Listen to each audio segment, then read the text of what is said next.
c'est jeunesse. Bonjour, Bandeko Balandi, émission Tolamuka, Mbote Nabino et Sengwetonjo Mitema Mokolomo Lelo, Ndenge Tokutani Nabino, na début ya week-end des Ali Bongo et Sengo Mingi Poete Mokolomo Lelo, Tokosola Nabino Lisusu, Makambo Matali politique, toujours na cadre, il y a Koluka développement. Il y a Congo démocratique, Oezali, Mboka, Bakoko, Batike Labiso. Toko Kende Nalombango Mingi, pour être population, Ezali Kozela Mingi, pour être Tozali Namboka Congo, moi, Biloko Iki, qui est Kosaka, et Tozo moi en retard, pour na démarrer émission Nabiso, Kasi, Toko, Tikate, pour na Solo Nabino. Donc on a l'élo, Toko Sola un peu sur le retrait du M23 à Massissi, de éviter Zali fin de la guerre ou nouvelle stratégie. Batoba bengi moi mingi pona oyeba un peu ce qui réellement ezali na ba confirmation ezali ko laksaite bazali ko kende balobiete bazali ko kende pona nini lokola bayoki ki Angola koya bako banga Angola topelo ko nini kasi to biete parlement angolais et c'est Jacques pona situation ya boye ya ba soda na bango au kati ya Congo démocratique. Donc, on met un solo sur processus électoral, peut bakotal un peu. Donc, on brosse mouké na bandeko peut bailelo sur Maloba et Ndekonanga alobaki. Donc, on brosse mouké sur Yango. À part Yango, donc on appelle les sous kosonana bandeko comme tout un peu. Est-ce que sincèrement la situation au Congo est allée courir? La situation au Congo est allée courir.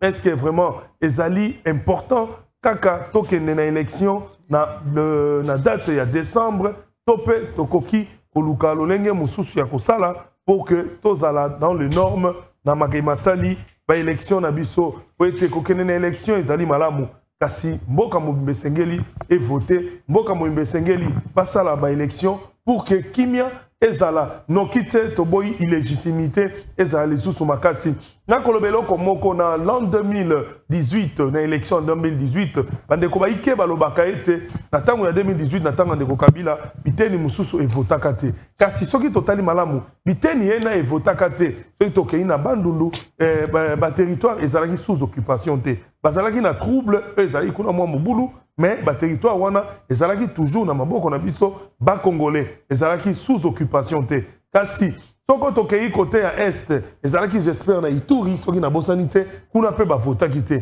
ko voter na bango te ezalaki te parce que ils étaient sous occupation ba votaki te parce que Ebola ebetaki kuna niveau ya kosakana te kasi na moi na lelo tozali na difficulté ya makasi oyo tozali presque une grande partie du territoire est belé et allé sous occupation, mais le territoire est allé sous occupation. Donc, et l'Okwana est allé passer. Aux Allemands sous occupation, les alliés locaux la Congo, les alliés personne y a bon moto n'engé nazali, kasiba katinga il oboko moko, to lokolo moko etikali pemben. Les alliés différents, na soki n'engé nazamo bimbabwe, loboko moko ezana pota, to lokolo moko ezana pota, wana nazana lokolo nangai que je peux soigner. Bongo na kobanda mbango mbango. Pour présenter ba invité nangai na loboko nangai ya mobali nazali na otoko benga maître Patrick Tinda Libonga maître Patrick Tinda Libonga zali bongo cadre na kati ya MLP ya ndeko Franck Diongo pe azali bongo communicateur monene na yenda simbi communication na parti o ezali ya MLP ya ndeko Franck Diongo maître Patrick Tinda Libonga bote na yo mbote ndeko Mopanzi Sango mbotera baimboka bino baibanso bopalangani mokili mobimba mwana mboka obakobenga mwana suka maître Patrick Tinda Mungali Bonga mwana okata ongolo ogbusheshi apesi bino baso mbote bisika biso bino bozwami ndeko Mopanzi Sango na koprofiter na émission na yo na pesa mbote na bana MLP obatondi ebele liboso ya ba etandweke na bango pona kolanda bongo mwana suka na pesi bango mbote na pesi mwana mboka Franck Diongo héros vivant mbote na kobosa na teba na yafuna aussi ba les amis ya mwana mboka maître Patrick Tinda na pesi pe ba ko débatteur oyo na kokabola na bango makanisi na tongo ya lelo merci. Merci beaucoup, maître Patrick Tinda Bonga Libonga. Monga. Monga, Maître Patrick Tinda. Monga. Ezaka makasi Patrick. Monga Libonga. Monga Libonga. Na ye na loboko na ngai ya mwasi kuna na kobanda bongo na moko ya bapanzi azali pe azali moko ya bapanzi sango na mboka na biso enene ya Congo pe ye azali mopanzi sango alobaka sembo po ete ye azali pe analyste politique tokosolola na ye na kati na esika eye ezali bongo ndeko Roland Iso. Ndeko Roland Iso azali moko oyo akambaka émission totalaka na kombo ya enjeu de l'heure au kati ya télévision eye pe azali bongo na ba journal télévisé monene la grand journal beaucoup bolandaka na Molière Canal. Ndeko Roland Iso mbote na yo. Merci Ndeko Serge Fouamba, grand journaliste. Émission Tola Moka, sali preuve nango, impact nango. Batu baromi golandaka ya. Tango tangi Monga Libonga. Debisoto prononce Libonga. Libonga wana ya kolobani malamu penza na ndenge esengeli. Merci beaucoup. Roland Iso Bolota Isalando. Isalando. Voilà. Bombela kabiso wana Isalando. Ikoti ekanda. Esukaka na ikoti ekanda. Merci beaucoup. Merci beaucoup. Voilà. Boni, santé? Non, santé Zaki Toko, mais je regrette seulement parce que Namgongo Tokomi ezala qui programme makasi oezako vandi sapena moboko ya gouvernance ya Mokondi Félix Antoine Tshisekedi Tshilombo pe nangongo toko loba to mwa nungu et comme la gratuité ya enseignement et comme la kozwa menace que ekatana nyonso na po ete esengeli Mokonzi mboka tala malamu na ndenge toko kende moto ya vandi na ebonga wana babengi ye professeur docteur en droit mais tango kokoka kosimba makambo etali bana ya kelasi alors akoya ko zangisa Mokonzi ya mboka moi ba pourcentage électif par rapport à gestion na ye PST to sengaka démission ndeko Tony Mwaba po etako kokate sengeli alongwa na esika wana tala ndakisa lokola ndeko Moindo Nzangi omoni ba initiative Djwami ebele tant ba professeur ba ko grévé il est toujours prêt ya koyoka pe ya ko harmoniser po ete ba kenda liboso na kaniso mona ki ba arrêter yo ndeko asinyaka mais tango ba vandi premier ministre a vandi si yango ba vandi pe ba yokani tala lelo yo et continuer la grande partie ya bato wana ba jongeli be bisika oyo ministre atiaka mokoloto po ete koyoka pe ko kende na yango sikoto tuna na bango mibale na Moindo Nzangi na Tony Mwaba na nyaza professeur ya solo. Merci beaucoup. Merci Ndeko Roland Iso. Vraiment na ko bandela lisusu koloba ete na ko senga vraiment na début ya semaine ou soit na ça là vraiment tout komeka ko sala émission moko ko kamata bayi parce que la moni conflit ezali ko ya makasi entre Ndeko Tony Mwaba na Ndeko na biso azalaka ministre ya EPST Ndeko Willy Bakonga na komona ete bakondongwa na po ete na kozwa ba message ya les deux parties na kosaka Willy Bakonga apesa ye secret ya gratuité en mais tozaki na Ndeko Willy Bakonga akendaka te na boloko pona yango te Willy Bakonga akende boloko pona likambo ya gratuité de l'enseignement te eza likambo bato bakoyeba te Willy Bakonga a été condamné faussement parce que Kosaki biso que à travers ça qui n'a mallette avec 2 millions de dollars. Eza likambo ya lokuta. Au moni, photo jonga parce que gratuité de l'enseignement eza nangona eza na kesité. Il faut yeba nde pona oyeba kotambusa malamu. Merci beaucoup. Na ye awa eko présenter moko ya bandeko azali kati na esika oyo. Na kombo ya Ndeko Chérubin Kapenda. Ndeko Chérubin Kapenda azali moko ya ba communicateur na kati ya Union Sacrée. Azali membre na AVR ya Ndeko Moindo Ndeko Moindo Nzangi. Ndeko Chérubin Kapenda mbote na yo. Mbote na tondio botondi Ndeko Serge pour na invitation na yo. Et na pesi bako débatteur nyonso mbote na pesi bana nyonso tu ya Lukunga bana mbinza bisika bakunda mutolo na tonne bango mokolo elamu et puis na pesi ba union sacré mobimba na pesi ba ngombote pe na pesi ba averpé na ba averpé o nyonso o to benga ka ba volontaire na pesi ba ngombote partout sur toute l'étendue de la République de Boma à Goma.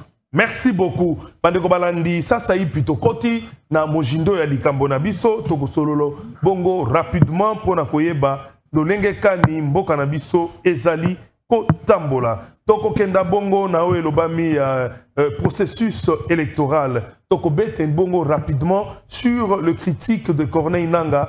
Un peu ce qui critique ya Corneille Nangaa et dérangeait qui vraiment pouvoir en place toyeba yango et puis koyeba ko sola lisusu na bino bandeko komeka kotala un peu. Est-ce que malgré la situation toko travailler enfin toko traverser na mboka est-ce que commission électorale indépendante CENI il faut kaka à maintenir ba date topé mikolo batiaki pona kokende na maponami malobo pai na yon maître Patrick Tinda Monga Libonga. Oui, ndeko na ngai oyebi que mwana mboka maître Patrick Tinda Monga Libonga alobelaka ba individu te na alobelaka be bana mboka.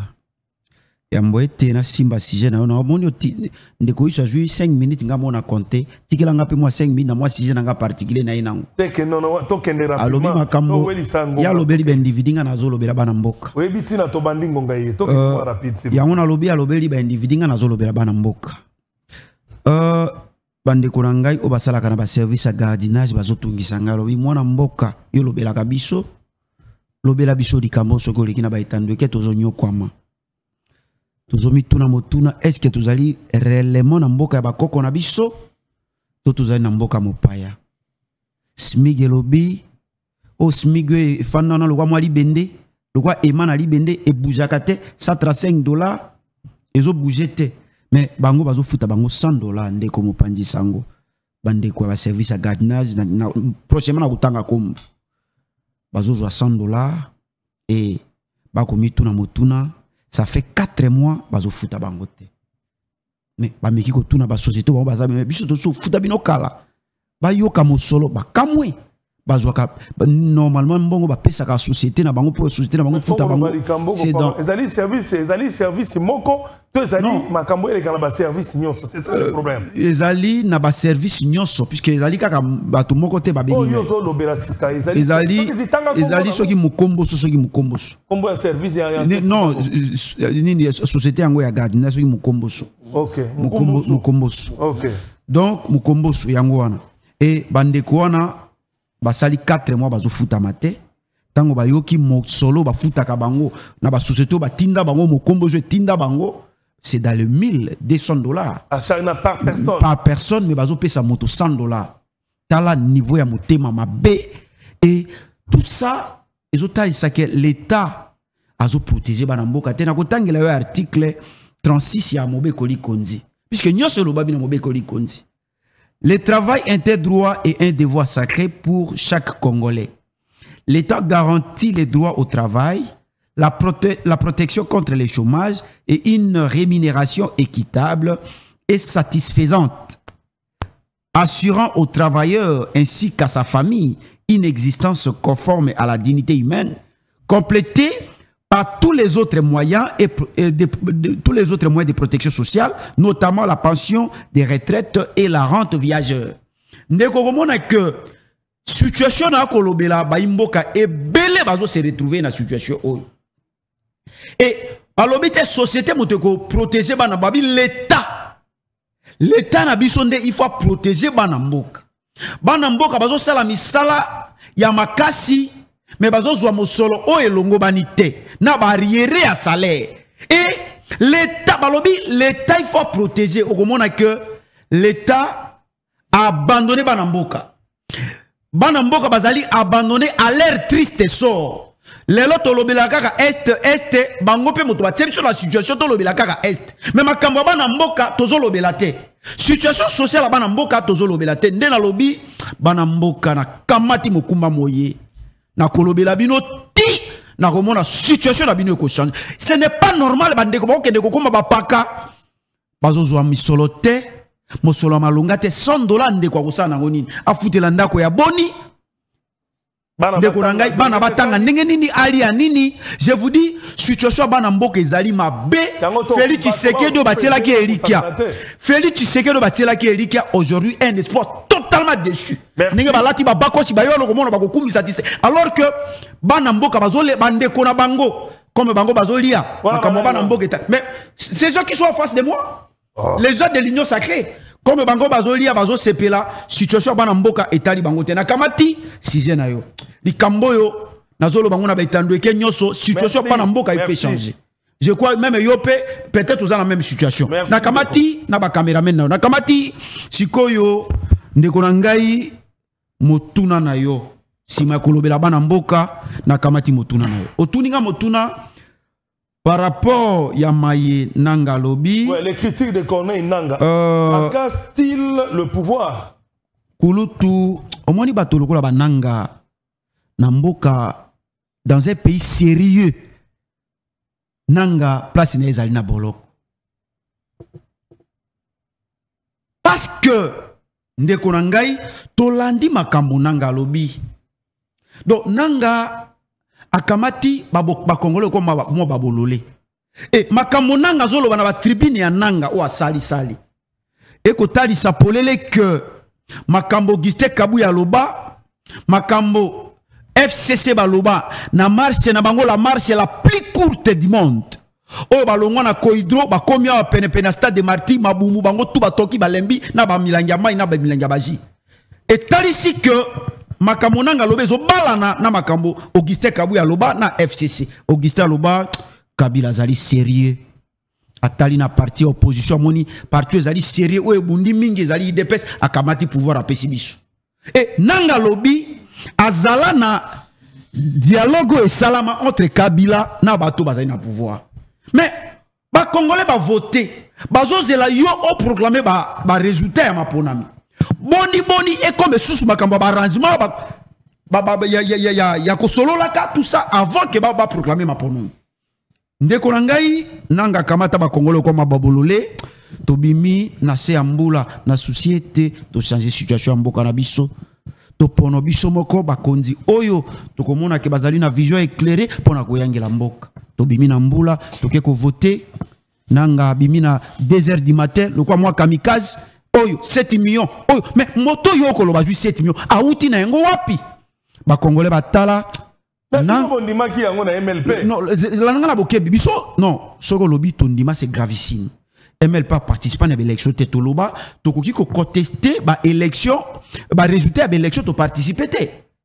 Donc nous on n'avait pas on s'était retiré pour tout le monde qui déjà nanga kamikaze abandé ko préparer chaos électoral abandé ko préparer ba fraude neto pesa qui est crédité mais oyo kulu tunanga yo ndeko diongo azalaki pembe na ndeko Tshisekedi tango bandaki pouvoir na yesika. Merci beaucoup lo tuni motuna ngana zali coup sur coup otuni ko kamato no réponse olobi kulutu azalaki kulutu diongo azalaki pene pene ya mwana ya kondo oui abimisi na boloko kulutu tango abimi alobi na sagesse ya biso ba africain soki moto akamati pouvoir et surtout un opposant il faut taler la enano cause à la pression ko critiquer était et na mboka oyo il y a un moment to luka même transition sa Kabila na ba marche na ba mais tolobi biso na MLP to considérer pouvoir ndeko na biso malgré contestation ndeko na biso fayulu to considérer comme transition sa Kabila to pesa ndeko na biso maboko to sungaye to pesa makanisi po asali la bana mboka musala po bitumbo biso to bundi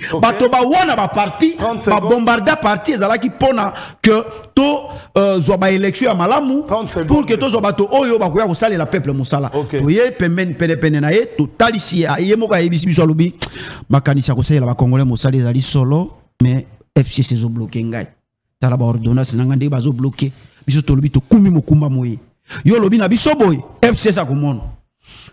On était au four et au moulin. Nous, mon aki, Franck Diongo aloba azoebi saba imboka ke Tshisekedi ndenge na sololi na ye nazo mona traizote. Alobi na ngai bato bazo bloquer ende bango. To bundisi libale kabwani. Mais tango libale kabwani, il fallait observer ndo mona ki to fandaki silence. Non non, tango ba kabwani. To lobi nous devons observer. Total balo gouvernement hier lobi zali gouvernement de warrior. Gouvernement ko c'est la peuple mosala. Totali programme programme ezali malamu Baïba comme ça, RDC un état fort. Tokozo armée à mapinga à makasi. Non, Koukoulou tu l'as cité. Tokozo mapinga à makasi. Justice et Koko makasi. Et balobi mo makambo belé na état fort. Na état prospère. Balobi mo makambo bien. Tolobi, na état prospère balobi. Tokozo agriculture, to sala makambo, pêche élevage. Total programme. On retire même la deuxième. Non, Total programme. To monique programme ezali malam. Mais total bango na esalelo.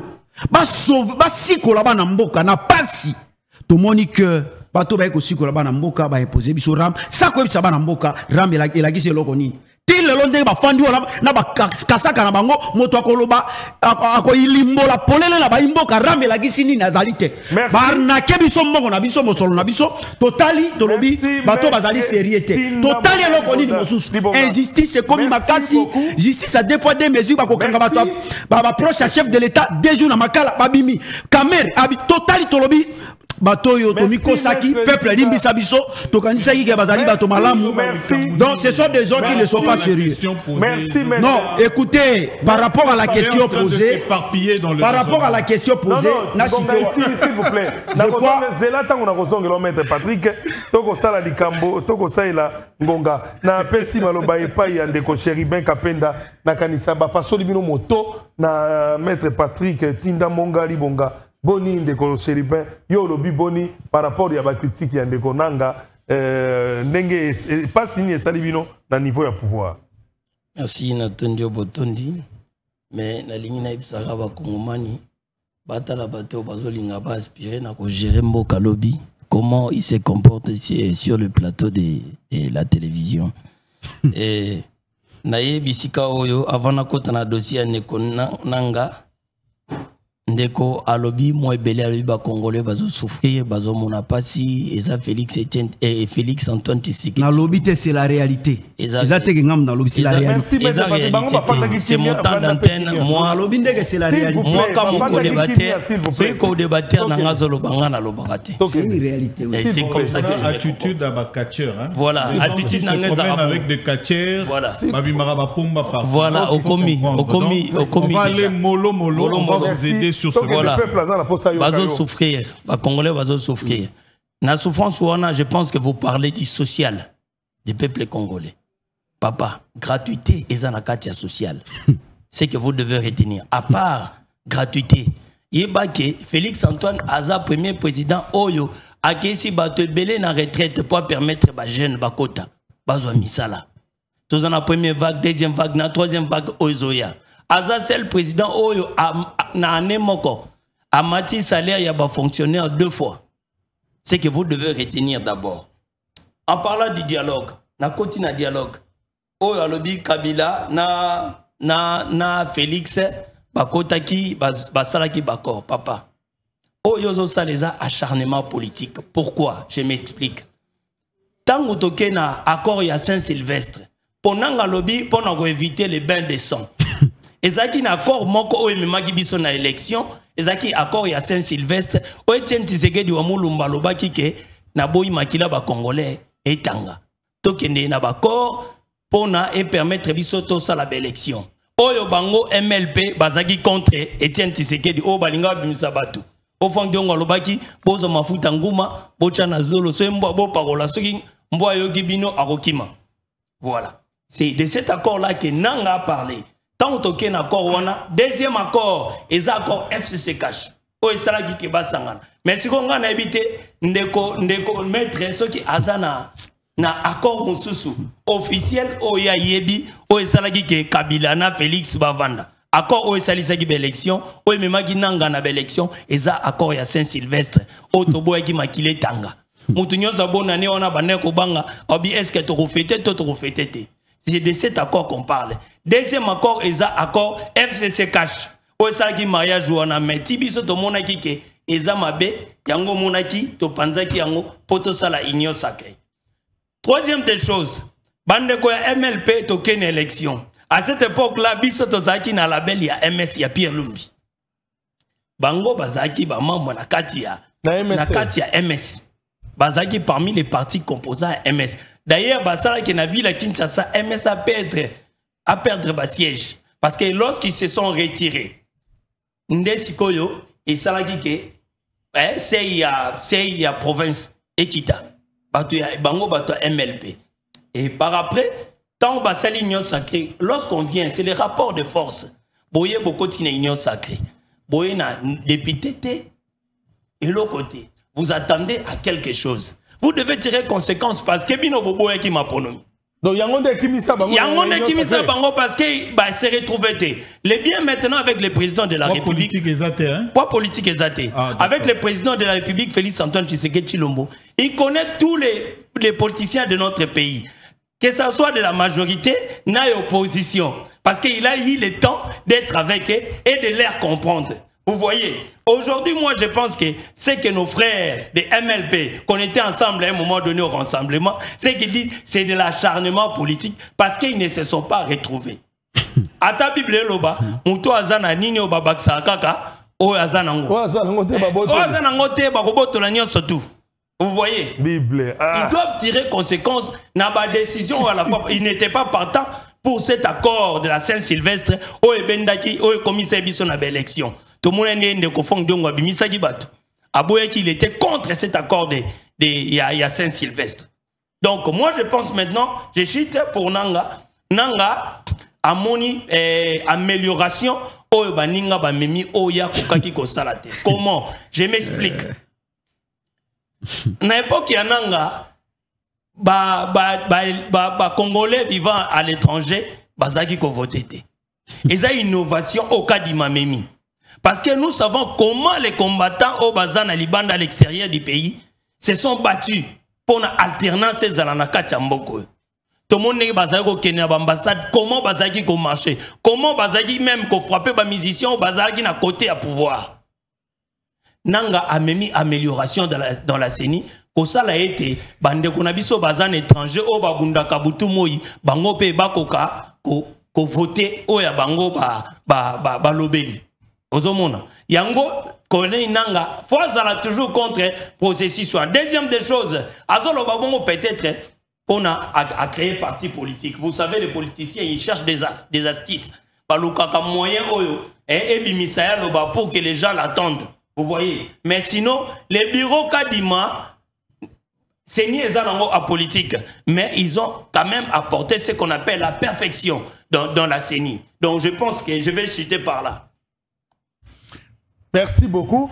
Na zongi sika pona ko pesa maloba epai ya otoko benga ndeko Roland Isso yepe ameka ko pesa likanisi na ye na makambo mai. En fait, na inatikala na logique ya question par rapport à déclaration ya Corneille Nanga à propos ya élection en 2018 parce que yem azalaki organe technique qui a organisé l'élection. Quand les élections, la procédure, il y a publication. D'abord, il y a la CENI où ils ont publié les résultats provisoires. Et après, les résultats deviennent définitifs lorsque la haute instance judiciaire Yamboka, comme la Cour constitutionnelle à l'époque, avant Ekabon, on a deux parties, et côté Moko, côté Moussoussou, des cours constitutionnels ayaki ko confirmé ba élection résultat il y a Félix Tshisekedi comme le gagnant. Il y a eu élection il y a le 30 décembre 2018. Dans Nanga a lobby boye. Moi la question au naza kotuna ba congolais ezali, il faut rentrer na cour constitutionnelle oyo azalaki na ba preuve nyonso. Il y a l'élection d'Nenge Salemaki, contrôle Nenge Salemaki, et puis Nenge a publié qui résultat définitif. Ça, c'est le premier élément. Deuxième élément, ce que je demande aux Congolais, mais procédure, nyonso. Oyo, Azali Bosso Nabiso, c'est un avocat, non? Ouais. Ayebi procédure judiciaire Nenge Salemaka. Du fait que la Cour constitutionnelle ait publié les élections et confirmé, bah, lobby, les arrêts de la Cour constitutionnelle sont irrévocables, inattaquables. Donc, va trouver procédure parce que déjà, Niniwana et Salemi. Noël Tiania lobby Koutou, Corneille Nanga. Il faut besoin que c'est là 100 000 Nanga parce que dans le lobby wana, élection et Salimaki et Zaki organisé. Donc, moto et amayele et l'okwa liboso ko sala nini il faut qu'on kende, kozwa nanga, na pona ye, mais chargez-le. Bon, qu'il y ait une procédure judiciaire que yé ayeba, ko yé bisabiso ba vérité par rapport yé lokowana. Point barre. C'est ça la procédure à suivre. Mais lorsqu'on veut faire des raccordements frauduleux, au longwe na likambwananga, au koti na ba makambu ya ba domaine mususu ya mboka ya gestion mususu ya mboka. Et le comble c'est que devant un intellectuel qui ramasse des choses en pêle-mêle. D'ailleurs, mais est-ce que nous avons vraiment la notion de la gestion de la res publica, domaine après domaine, pour comprendre que dans ce domaine ici, va échouer, mais quand tu dis va échouer, donnez-nous le programme qui était tracé dans ce domaine-là, Pesabiso, résultat numérique. Oyo et Salemaki pour que tout l'obaïté awa échoué. Vous comprenez? C'est comme ça un intellectuel. Je pensais que j'étais en face d'un avocat. Je me rends compte que Nazana en face il y a mon papiste, tu as mon pape qui vient nous parler. Il dit vous parlez d'un individu au départ. Oh non, mais Willy Bakonga. Mais Willy Bakonga devient une référence dès lors dans un état, il a appliqué un programme pour la première fois. Nabamboka Oeza respectable, Bako Pesango Koutou programme Willy Bakonga. C'est comme dans la loi. Nous avons dans le Parlement des lois où Babengango, loi Moussou Babengango, loi Lutundula, Bakajika. C'est un avocat. Voilà. Il peut mieux parler de ces choses-là que Kolekakou Tunabiso. Si on vient lui donner même les leçons qui est élémentaire dans mon domaine, c'est regrettable. Individu. Tu nous parles de quelqu'un, mais tu nous parles de quelqu'un, en tant qu'avocat, héros vivant. Définissons le terme maintenant. Voilà. Parce que c'est écrit en français, définissons le terme. Héros vivant. Tu nous parles d'un héros vivant. En quelle matière? Il a fait quoi pour ce pays? Voyons les combats politiques maintenant. Citons les gens qui ont commencé le combat politique Nakatamboka. Bazaba référence. Tu nous parles des gens corrompus. Moutoua Kendakasu, coton à gauche, Abendi coton à droite. Tu nous parles d'un pomba. Quelqu'un a tambola rana bakate. A Koti a menacé batuna bakate. Oya yo kakate. On en connaît plus dans ces domaines-là. Donc il ne faut pas autant à Babylone Moussou pe ba combo ya batu Moussou. Nakati ya ba plateau ya télévision. Soro yebite Moutouana yebi Moutouana ndengenini. Azabo évoluer ndengenini. C'est le comportement de politique congolais. Tu n'as pas de poids politique, tu vas avoir ni. Tu c'est le ministère intérieur. Et puis ça met la bangote. Parce que tu as dit que ça pour la tête là. Tu as dit que babunda pour na kozoyango. Mais yo yebi batumsu ba na katia batouana. Ba yebi sa yo vérité et lo kona ndenge zali. Quand tu ne maîtrises pas quelque chose, tout n'a. Le comportement des politiciens congolais, c'est à 99%. Professeur Njoli Alobiango, transhumance. La transhumance. Tant que vous avez dit là, au monde qui était au Sani. Au Balouki n'a pas été là, tu changes de position Moussoussou. Voilà. Au cas où ça n'a pas alliance côté Moussoussou. Ok. Le lo oyo, yebi sangay. Président, il y a un vol. Un vol. C'est ça qu'on s'est déclaré que Moïse à la tête. Mais c'est ça qu'on était dans le groupe de G13. Avec le feu, paix à son âme, le feu honorable Lokondo. Mais tant que baninga bazui, o bazaye na kata groupe wana, yozo zelo zuite, Lutundu la zui, premier ministre, Mouyaya azui, o Moussoussou azui, yo zuite. C'est le même comportement. Bako sa ba congolais. On est journaliste, on observe ce genre-là, tous agana bango, c'est le même comportement. Merci donc beaucoup. Je pense que à mon humble avis, si tu veux, aux autres traités, union sacrée. Moi, je fais mes analyses. Et les gens qui suivent, si tu veux un débat sur la gestion du pouvoir actuel, les réalisations, demande un débat et pas assez. Comme ça, on vient domaine après domaine avec on va faire ça. Merci, monsieur Rolaïso. Ok,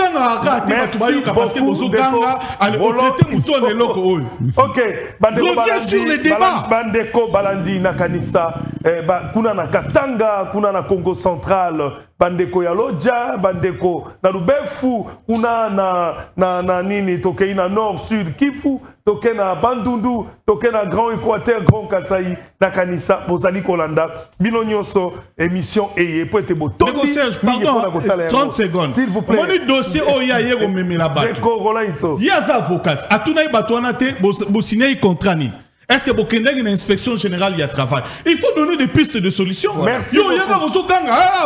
Mais il faut d'abord commencer par suivre la procédure. Il y a contrat bazar. Mais ce bazar sous-traitance. Ce bazar naniboy. Il faut y aller. Merci de Corolla Iso. Bosuka dossier on gagne la TV.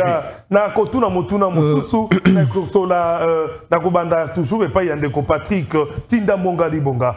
Tozali kolobela ete to silisi na makambo yandeko Corneille Nanga kasi to fungola brèche moko on a lobaki na bino to meka kotuna un peu na peuple congolais nyonso ya monde entier ska nyonso bazali.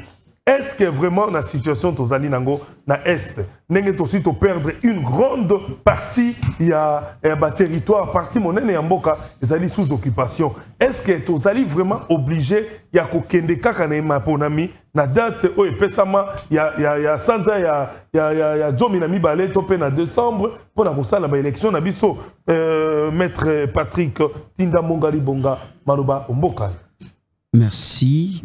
Ndeko tozali na 5 minutes 5 minutes nayoki toke na suka tokene nango tina suka na kokamata Rolaiso na kamata nano ndeko na ngai na kozongela Rolaiso avec beaucoup d'énergie.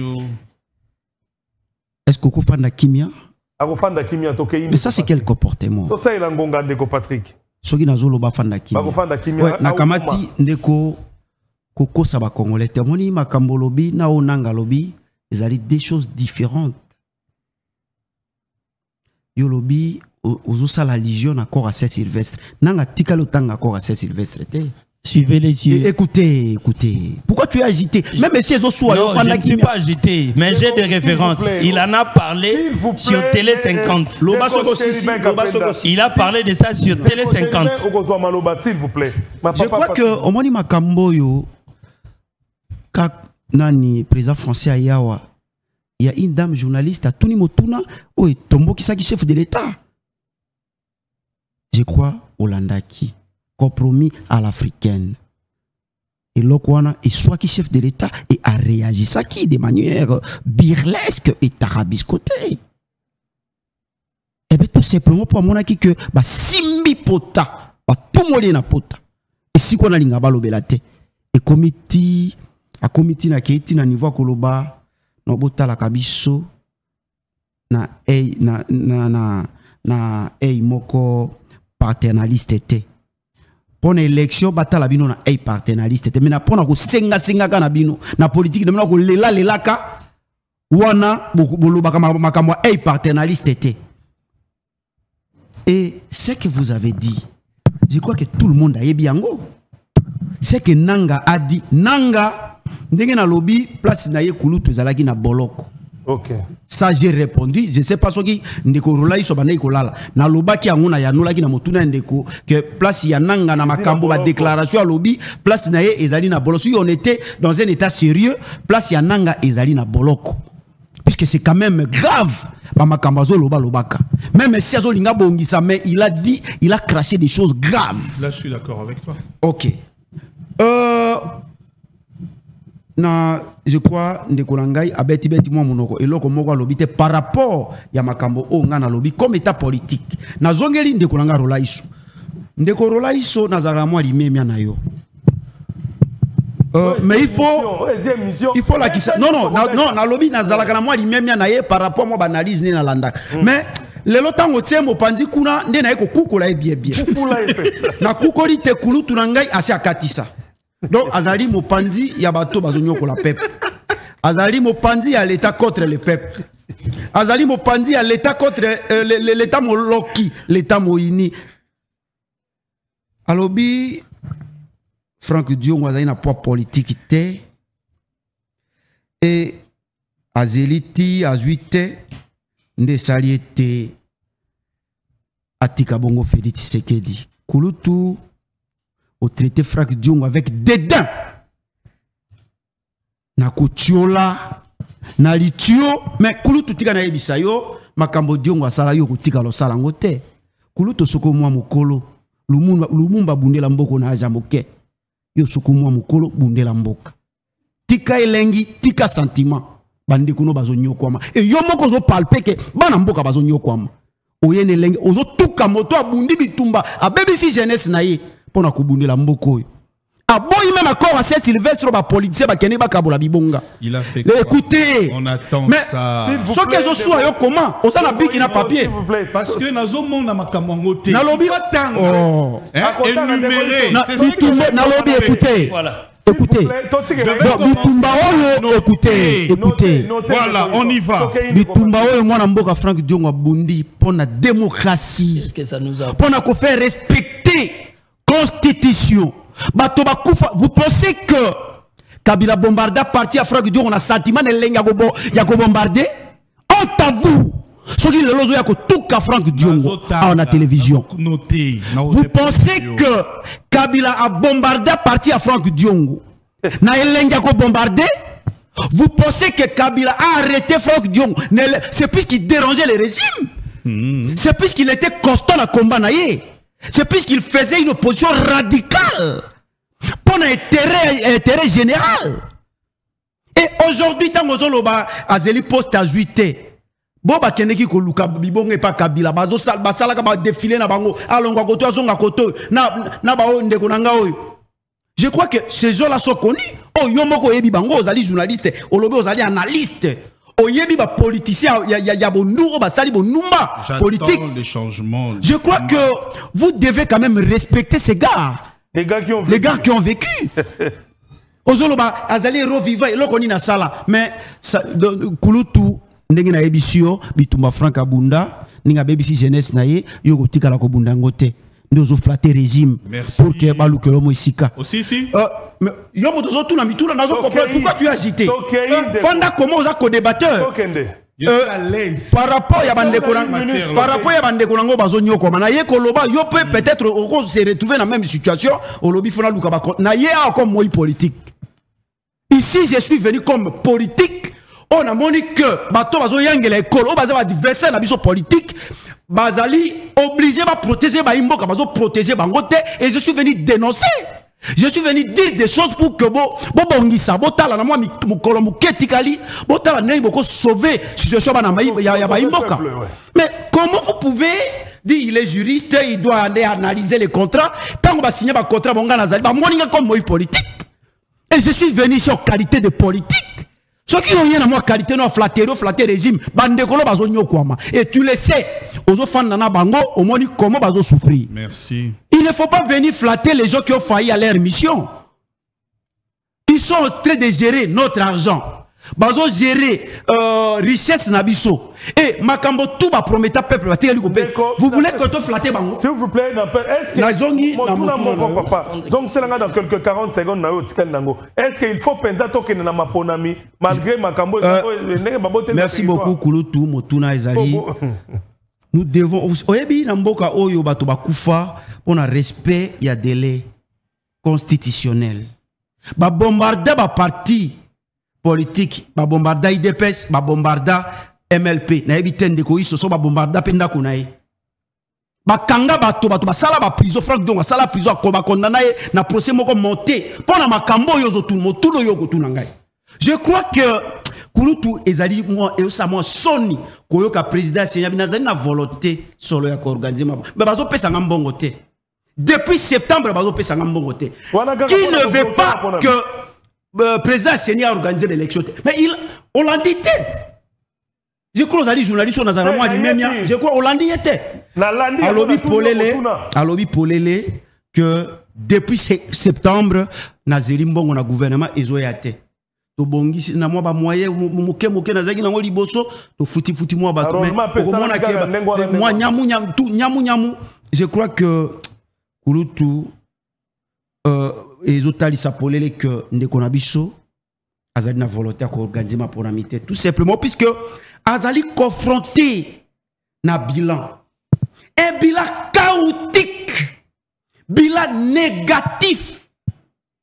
Lelo RDC zali humilié, nanu ndenge tozala humilié te. Ba Congolais bazali humilié, nanu ndenge tozala humilié te. Bon nyo. 20 secondes. Omoni situation tozo kende nango, je crois kala mingi te ba imboka. To koma lokwa na Égypte. Bana Israël balobi na Moïse zongisa biso ata en Égypte. Bon situation ezali mabe zongisa. Et c'est situation ndenge tozo mona. C'est les fils d'Isfex qui gèrent le pays. Et Kulutu social o ezalaki lobby slogan baloba yo comme sango réalité. Est-ce que et comme réalité état de droit. O lobby ezalaki slogan baloba ki soki ba komi na pouvoir ba ko comme sango réalité. Est-ce que état de droit comme réalité? Ma question est belée ezali pendante oyo bande ko na biso en face Rola Iso et l'autre bango nyoso bazali bato à pouvoir, ils ne sont pas en mesure tala totalanga avec na mo ndenge mo kamabe. Donc koke lo côté je crois que bozala na humilité. Kulutu tikanga na fukama na senga na Félix Tshisekedi apmeka ko possibilité tikanga na fukama non na ko fukama na senga Félix Tshisekedi non na ko maître Patrick Afukami voilà na senga na Félix pesa na image wana ba mona ndenge ko bondela Félix Tshisekedi sokazo kaba imboka sokazo ali na ba représentant na ye aye ba ke ba imboka bazo souffrir et ameka ko possibilité puisque Topesa qui est chance à koki ko sa eloko mokote lelo et sécurité partout ba armée zo kota na est gulutu makama mboke zo swa na motema zela na cité ba armée zo kota na est mboka na biso comme passoire boye ba armée kili zo ingela to éviter angolais zo ya izo constituer zone tapon gulutu face na motema nous on a besoin ba élection je me suis se débarrasser sur ce plateau posto se débarrasser na bato oyo pour se débarrasser de l'OZRT où on faisait Star Parade, Hit Parade, il y a samedi où on associait les artistes, musiciens et comédiens. Je me suis vu devant un Mangobo, un Lokuli. Ah là, c'est toi qui le dis. Là, c'est toi qui dis que Madame Nalobé, ça n'a la forme. La scène a postulé. La scène a postulé. Merci beaucoup. Comment? Mangobo ba ebele. Ça, il doit retirer. Est-ce qu'il peut retirer ça? Ça, non, ça vous devez retirer. Démontrer ce que tu as fait, c'était la comédie. J'ai dit, ce n'est pas la comédie. Ceux qui ont joué les lenga, il faut faire attention. Mais ça, c'est grave. S'il vous plaît, non, répondre aussi. Allez, on y va. S'il vous plaît, Patrick. On parle Nakomba à Franck Diong, il a cité 3 éléments. Démocratie, opposition radicale, héros vivant. Au salaire le côté qu'on critique mon ninga, yo saline. S'il vous plaît, Maître Patrick, Tikande Korola, ils sont. Aloba, oya Diong, aloba poyaye. Oui, ok. Ya saline, Roland, ya Telemi, a saline, s'il vous plaît. Merci. Nazo kaye na okuma. Spectacle Roland Otange na yo. Kaye na kotanga pe a Roland pe aloba pe Roland saline pour Nambo. Merci beaucoup. Nous sommes en 1982. Ok. On va créer le parti qu'on appelle l'UDPS. Parce que le compromis, lorsqu'on a créé le MPR, c'était après quelques années, Bayako créé un parti pour nakotia opposition pour que équilibre ezala. Lorsque Bamoni Zosalemate, l'UDPS est Botami pour la démocratie, le premier combat. Nous sommes en 1982. Le contexte politique, il y a Maréchal Mobutu avec Makassi. Dictature, Mobutu est en plein. Azo mata makasi mboke mati. Mais mutu okutu bako lo baba congolais ba olia bien, ba congolais ba ofutama bien, mais ba telemeli parce que démocratie ezate na mboka. 13 parlementaires aujourd'hui l'UDPS. Papa Etienne Tshisekedi qui incarne la démocratie. Le combat de la démocratie. Papa, bako tangelo mutumo na mboko azoko incarner combat de démocratie en dehors il y a Etienne Tshisekedi wa Mulumba. Nous sommes tous des élèves accrochés à ce combat. Amen. Nous profitions tous dans les marches accrochés à ce combat et nous nous identifions à Etienne Tshisekedi wa Mulumba. Nana roko sanamboka oyo. Qui est Franck Diongo dans le combat de la démocratie. Il n'y a pas eu des éléments probants. Ouais, la kisi biso combat. Papa, batu babundeli mboko, mona bango na bakoma ba référentiel ya mboka. Même Mibeko ya mboka zo reconnaître bango parce que va apporter un élément de plus na combat. Quel est l'élément de plus que Frank Diongo a apporté na combat ya démocratie? Allez, citez-les. Rien. Deuxième élément, opposition radicale. Qui a parlé de l'opposition radicale dans ce pays? Qui a parlé de l'opposition radicale et qui a suivi cette opposition radicale dans ce pays? Botangela biso tokei. Botangela biso tokei. Nako tata entre guillemets. Nako tata entre guillemets. Ezana mutu oyo kutu andimaki aza député mais aboya même kozwa mbongo ya kozala député parce que lobi nazolanda combat ya papa Etienne Tshisekedi. Baloba bakoloba na mboka oyo tozolanda combat ya Frank Diongo. S'il vous plaît. Regardez, taisez-vous dans ce pays. Parlez de l'UDPS d'Etienne Tshisekedi. Ne me parlez pas d'autres personnes accrochées à ces combats et ils ne sont même pas identifiés. Quelle est l'innovation de l'opposition radicale que Frank Diongo a apportée dans ce pays? Tu n'as pas pu le citer. Tu cites seulement génériquement opposition radicale. Personne n'a d'éléments. Merci. Akuta ina mongala pe solo. Alors, héros vivant. Quand je parle, Batoba Olanda va comprendre. Héros vivant sur base de quoi? Exact. Au procès, bakangaki batiaki Frank Diongo na prison. Mkeba écoute babundi batie bango na ba prison ba vient na biso na domaine na journalisme. Batu ebele écoute babundi batie bango na ba prison innocemment. Combien? Je parle de 19 fois. Gabriel Mokia a été arrêté dans ce pays pour ce combat. 19 fois. Frank Diongo a été arrêté combien de fois? Non, dites-moi. Mokia 19 fois pour son combat. 19 fois. Allez, citez-moi, Frank Diongo a été arrêté combien de fois? Kabila a arrêté combien de fois Frank Diongo? Gabriel Mokiasa le bagay na biso bazaka na bango batuya. Est-ce qu'il faut vraiment toquer les élections? Makambo tout Félix Tshisekedi alobi makambo tout fait président ba prometa basala ata eloko mongote. Ba congolais beau juger. Vraiment, on peut être sur le plateau avec quelqu'un qui fait une déclaration ostentatoire, déforme. Qu'est-ce qu'il a fait? Qu'est-ce qu'il a fait? Est-ce que vous trouvez ça normal vraiment? Qu'est-ce qu'il a fait?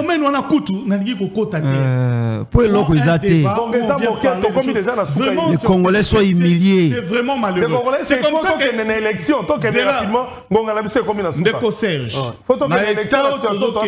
nous devons observer.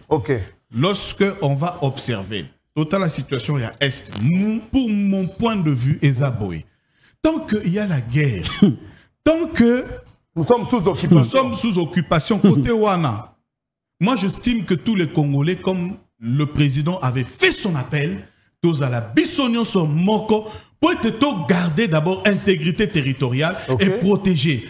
À quoi ça servirait d'organiser les élections et de continuer dans la même histoire? Depuis 1994 jusqu'à aujourd'hui, pratiquement 29 ans, que cette situation de l'Est du pays nous échappe. On ne connaît pas ceci, on ne connaît pas cela. Maintenant que les choses sont en train d'évoluer, je cite un élément dans la diplomatie. Aujourd'hui, l'agression a été reconnue. Je parle de la dernière information, l'arrivée des experts des Nations Unies ici dans ce pays, qui ont reconnu dans leur rapport, quand ils sont arrivés sur le terrain, que c'est le Rwanda qui utilise le M23 qui agresse la République démocratique du Congo. Mais est-ce que... Mais finalement, on est en train de discuter avec qui? C'est ça la question fondamentale. On discute avec qui? Et cela est reconnu. Donc j'estime que aujourd'hui, même la situation des troupes à l'Est, le lot comme l'Angola va arriver, je me suis dit, c'est bien bon. Il faut un équilibre maintenant. Parce que tout cela, ça fait partie de la diplomatie. Lisez la charte de l'Union africaine. On ne prend pas le temps de lire, mais on prend le temps de venir crier sur le plateau. Lisez la charte. Et lisez, même dans la diplomatie, on dit toujours, on ne lâche pas la partie diplomatique. Bien qu'à un moment, ils attaquent, on replique et on attaque à un moment, mais on ne lâche pas la diplomatie. Est-ce que politique, Il y a ganga na télévision kaka. Mais en bref, j'estime que si la situation persiste, il est préférable que tout sangana ndenge chef de l'État singaki. Donc glisser dans le bouquet. Non, je parle de d'abord terminer la situation à l'est du pays avant d'organiser. Merci Ndeko Roland Isso. Na pesi bongo malobe pa yandeko Chéribin Kapenda parce que soka silisi na kopesa moto poussière ya seconde à conclure poto silisa Ndeko Chéribin. Merci Ndeko Kapenda Botondi. Et na olinga mingi na répondre d'abord avant na na répondre pour la question de la guerre à l'est. Moi je pense que cette guerre a fait plus de 21 ans. Moi, à Botami, à Tanguy Klassi, à Silisi, ceux qui peuvent au bal à moi, si à Bali. 29 ans plus tôt. Vous voyez? Moi, je pense que nous devons nous retirer entre nous les Congolais. Palabre, oh, il y a sophistigé. Oh, il y a le bagage qui est palabre. Et la résolution à l'africaine, c'est important parce que toujours ça la caca ba élection. Mais ba élection, guerre réseau persister, réseau continuer. À quoi c'est bon de continuer avec les élections? Pendant que moi, on a maladie, non. Je pense que nous devons nous retirer entre nous les Congolais, tout solo là, pour comment mettre fin à la guerre de l'Est. Ce que vous avez sont même 3 ans, ce n'est pas un problème. Mais essentiel que malade ou ezana katsambo kanabiso et longwa. Ce que vous avez sont 4 ans et longwa nanu. Ezalola neti moi malédiction mon refolu qui n'ont pas délivrance. So délivré aller au Longoli. Kolongolango pour soit et ça la passe. Moi je trouve l'importance que to kendenanu, to bongisa, to sanganananu, to luka moya ko mettre fin à la guerre wana ya est. Eux ont préoccupé biso liboso ezak aussi sa guerre o ya M23 o umeli. Bon, nalingi na kota bisika lobby Franck Diongo héros vivant. Ndeko na ngai. Et les gars na ordre nini? Ordre national est déclaré que tout est Etienne Tshisekedi de Mulumba. Mutoyo avanda bazoya ko corrompre azoboya po bino na ebi bozora na bino. Bazoya ko corrompre azoboya. Wa longoli ba congolais. Wa longoli ba congolais na obi bino, je n'ai pas cité les noms. Wa longoli ba congolais. Wa longoli ba congolais ko banga na 2011 pour ba affronter Kabila. Après webisa biso Franck Diongo asalaki opposition radicale. Bazaki tout na 7 na 2011 bango nyonso Franck Diongo Fayulu mais après les élections soutien Etienne Tshisekedi abi muto akota te sel vie dio minde atigala gina Félix Antoine Tshisekedi Chilombo ne ba kota gite Franck Diongo akima yimbangu na kati ya parlement Fayulu azaki mbangu na parlement si ils étaient intègres balinga batika mupanzi ya Etienne Tshisekedi wa Mulumba. Vous voyez bato yozolo bake ils ont fait l'opposition radicale. Bango ba Fayulu ba Diongo ils étaient sous radicalité. Ils étaient sous radicalité. Voilà. Vous voyez maintenant les gens que vous soutenez. Les modèles de l'intégrité dans ce pays, ça s'appelle Etienne Tshisekedi wa Mulumba. Point barre. Point barre. Moi au moins na nyoso tango zobotama mutu moko na Congo mobimba batu babenga vie. Tozela na to ka mode autre vie. Alongo libisoko banga, alongo la bisoko banga. Lelo si nous parlons comme ça, c'est à cause de Etienne Tshisekedi wa Mulumba. Donc quand on a un héros vivant au Yozobeta, il y a comme ça la ébeloge à partir de Nobakache, Folongolango. Héros vivant, héros moko obiso, tozo zela, héros obasité, et eza Etienne Tshisekedi wa Mulumba. Donc, rapidement des Tozo c'est là-bas, Etienne Tshisekedi wa Mulumba. Donc, makelele wa bino toyoka te bino bato bobuja à tout moment. To ba couleur na binote. Tellement na 2011, na 2018, boko kagite, yango moni boko mo luka gâteau bozipe gâteau te allez. Faisant attendre seconde. Bokomi acharnement. Ba parti mususu ba organiser ba congrès. J'espère. Oui. Merci beaucoup. Ba congrès. Bon congrès zakate. Bon za congrès. Wana ngana benga ngo zalola bage, basaka dojo. Basa dojo. Bosa dojo bolongo na bino masolo politique. S'il vous plaît. Bandeko balandi émission Tola Muka to komi vraiment na suka émission kasi na quoi accorder na ndeko moko na moko 40 secondes à chacun. Une minute, 40 pour Bazami Balé. Voilà vraiment autorisé. Oui, normalement, Bazami Balé, mais il faut d'abord reconnaître que. S'il vous plaît. Non. Celui-ci.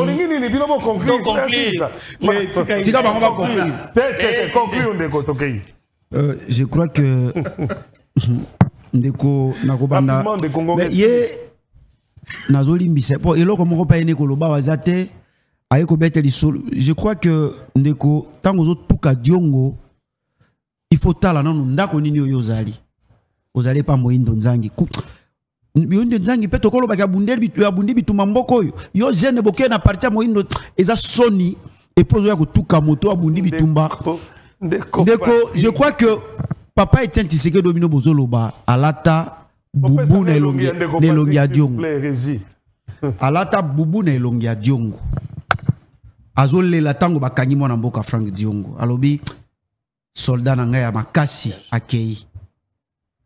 E atikala kulata elongi ya rola isote. Atika kulata bubu na elongi ya moindo nzangi te. Alata wana nazoye bisango meme ndeko na ngai.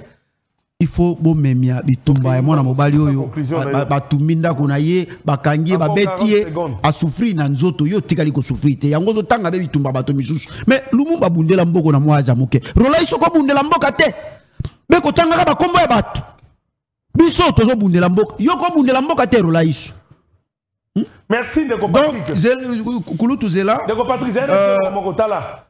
Ici vraiment ba dossier ko fungola sima naza na rubrique ya suka on appelle si yo oui yango nazo conclure mais ça message na langue maternelle na yo population yoka o nyoso ka langue maternelle na yo eza rubrique ya suka na émission yi pardon to beta sous dossier te poto silisi beta moi to ba bokanga kyao nationalité o congolité eloko na loba bongo na nazo ya s'il vous plaît par rapport Kulutu na yoki alobi makambo kembo kezali na guerre moyeto ke na mapona miezate oyoke sika chef de l'état déclaré guerre on les ali moi soni Kulutu olobi tozali na guerre te bino bozo benga ngola olobi guerre na komi olobi guerre okotala ngona sima oui olobi nini Kulutu na makambo ezebele fala rencontrer bango te pesinga tate pesa ka 20 secondes nengo si conclusion pesa message bongo na mokamboka moto na posa oyeba nana zaka congolais ya solo na émission eza na langue maternelle na yo loba moi liloba moko pesa na population oya village na ba koyoka. Je crois que makambo yo na komia soki na lobi te na olala bien non na kozo su iso abata makana bureau na mono ko ete na ko kele bino mibale et aussi congolais te non mais déjà tango na lobi bo nazali lundi si sauf imprévu nazali mbuza solo bana kimbuza ba yoka yo po ba ko talo te pa na bi na ko pesa bandeko na ngai na mbuza saka be lingala kasi yango na bi na bumba biso tolobaka mingi milingala soko lingo yoka monoko mboka soko lingo yango na lobi na bumba biso lobaka mingi tozali ne mbuza mais pour so ngoka monoko mboka il faut kota vraiment na ba village bon loba te likolo ba yoka message kaka donc bon comprendre moi il y a des nationalités non la nationalité nazali makambo nationalité te non mais tikela ngai mo temps likambo na ngina lo tikela ngai mo temps sikaoyo conclure rapidement monoko mboka ipali bitumba oyo moto na ndenge na ya kobunda pona mboka et zwa ko kangwama na domaine o ngana yali en tant que journaliste na lingi na yebisa ndeko adjonge pa ya président na ye président Frank Diongo l'honorable ayebisa ye combat ya Roland Iso pona kozala na balabala pona visibilité ya makambo ya bitumba ya opposition pona démocratie pena opposition radicale. Je suis parmi le premier secrétaire national Nakati à MLP chargé de la communication. A éviter à Luka décision ya liboso ya Frank Diongo. Apesa ya Watanga. Mokota ga MLP. Tango ko ba makambo na likambo mo. Kota ki po mona gela ba valeur lelo. Tango yo makambo ya comprendre ezali oui. C'est un ancien ozalaki ministre. Loba monoko. Omoni. Yango na personne ndakisa moko. Toke na boulevard Badibangi moki ya Frank Diongo. nga moto na lokota vieux ba boake biso gaz nako yebisa yo malgré tout ça là natalisa yo pourquoi zo ignorer combat ya mwana pourquoi zo ignorer combat ya mwana tuna moke tuna vie fa ba ba ba lukanga ba yeba junga ba ke bomba zo ignorer combat na ignorer ya mwana mboka na lobby na yo na aspect ya quoi mais il faut respecter les gars qui ont soda nangai. Ça veut dire quoi? Nous avons un idéal. Nous suivons un maître. C'est ça. Mais vous ignorez comment il y a mon amboka. C'est pas normal. Merci beaucoup. Na CPI. Donc je ne peux pas mboka te. Bakotala biso na monde entier. Kingomende na ebité. Mais linga yango pénal ndenge esengeli. OK.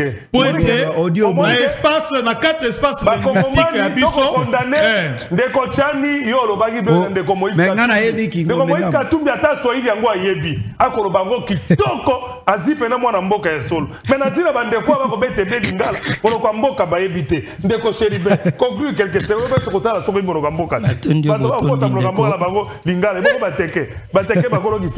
Atondi, merci mingi pour l'invitation. Merci Ndeko Cheribe Kapenda. Na PCP onyo so balandi biso merci.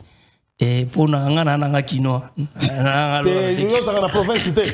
Na province. Ba mo kamboka na binesi message ya suka nino kopesa bazo talo na monde entier. Na pesi ba na mboka nyonso. Mo ko na binesi saka lingala te. Na yebisi. On m'a dit que toi aussi ne étranger. Oh na nazo maîtriser za lingala. Yango ne langue maternelle za langue botamina.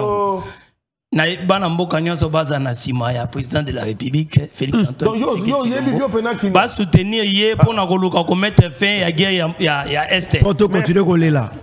To continuer olela lelaka. Bino ba ko bosala bolela. Funda ga Rwanda.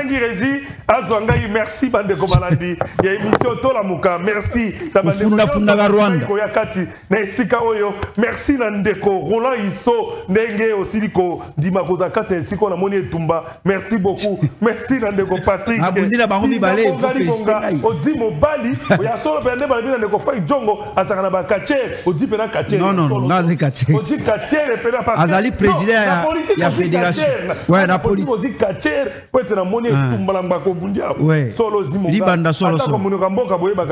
Merci na ndeko Cheribe Kapenda. Vraiment je suis très content Bobundi etumba kasi ngai pe na sengi merci na bandeko nyonso balandi biso mokolo mwa lelo. Merci beaucoup. Merci na magistrat Olivier Kapila ndenge na Katanga na ebiete bato bazo sepela nengo ko tiela bango télévision monene batala ka émission et merci nous tout la trading compagnie mwana mboka ya solo na lobaki oyaza ko luka entreprise ya assainissement ya sérieux nous tout la trading azali construction à sérieux nous tout la trading compagnie ezali merci na fondation Jerry Nembalemba kuna na Mongafula merci na bandeko nyonso fondation Tosungana na Changu merci ndenge bokolanda biso sima émission ngana ke kolia mbisi na kolia mbisi na sayo kakao na soko kolinga kolanda landi mbisi peno ya biso ya Equateur bonga saka moluba boinde Moluba boinde zindengai nake kolia mbisi epai ya mama bébé novelas azali na sayo station moko ezaka na sayo kota ya Cardinal Malula